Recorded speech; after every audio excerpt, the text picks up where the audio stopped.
Hi guys, so today is like more than 3 weeks or 1 month already that our Budgie's having her 4 eggs, and it doesn't grow, it doesn't hatch. So we're taking it out so she can start her life back. She doesn't need to ano na pa? Sit on it. So we tried to check the egg like through the flashlight, and there's no bird inside it, or baby bird. It's just like nothing clear. There's one more, so I'm gonna show you our bird. There's no, you can't see the virus. So she's there inside.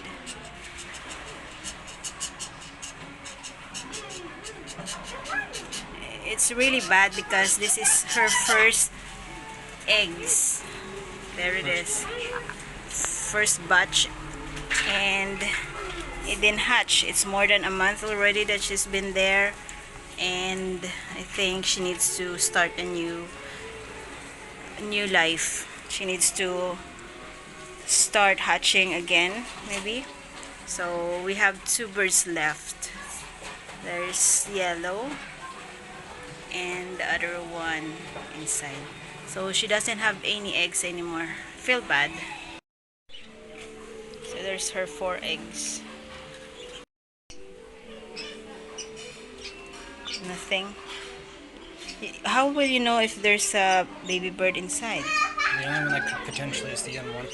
You'll actually see something on the inside. Oh, then you put it back. It's been too long. You read online. They have 23 days. If there's nothing, they won't hatch.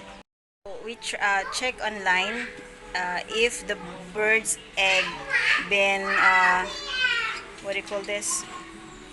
Been stayed for like 16 days only, I think, and it's more than 1 month. So I think this one is bad egg. Is it bad egg? Sorry, Blue, you don't have any babies. You can make another.